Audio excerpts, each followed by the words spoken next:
Flight boss, bitch. You know, for sure. You're now listening to the Mind of an Antares Moon. I am the Royal Archangel URIEL, and I'm here to carry out God duties and motherfucking responsibilities. And this video right here is going to help filter out all the flunked out thoughts, especially developed from scientists, NASA, especially getting into atheists who believe in materialism and things of that nature. Because for the most part, this is what makes them come up with conclusions that everything is derived from the brain. And the reason that they can make that as an argument is because they don't believe that the mind can materialize, aka the mind isn't the one that's creating the energy spectrum or the force or the light or the energy or the substance to materialize into physical from it having a starting point of being metaphysical. So they even say that your mind is being derived from whatever your brain is interpreting, and that's the other way around, because you know your mind is able to be aware of your brain for you to even have the intelligence to get into neuroscience, neurology, and things of that nature. That's the observer, the mind observing a brain and observing the many things in it by interpreting certain psychosis, psychology, and certain interpretations from a dead individual and other animals and creatures in their brains, and based upon you utilizing them as lab rats and things of that nature. But let's break this down. Can the mind develop matter? Can the mind make matter? Now, what is matter? Matter is anything that could take up space and have a sense of density on the smallest percentage level. That'd be called mass. So for the most part, that'd be technically what matter is. Any form that could take up space and have mass. Now, when we look at unspiritual people, they don't know how to look at things from a speculative point of view. So they don't know how to understand from the observer concept. So when we get into an individual who may think like this and be like, well, the mind ain't matter, and this is something that you can't weigh and you can't hold. When you're around an individual that you care about, right? This is what you can say to them. And don't take any logic that they come with after you explain this to them, or after you ask them this question. Ask them this question. Someone who's around you that you actually care about, the way that they think, the way that they feel at times, do you actually care about that? And do you actually uphold some of this individual wants and needs when they're not around?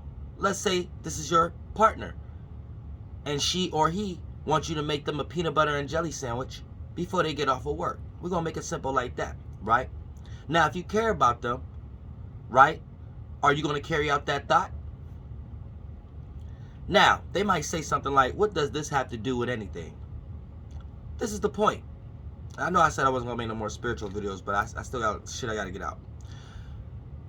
This is the point. That person's thought must hold some form of weight, mass, and you must have had some type of space open within inside of you for that thought to live in.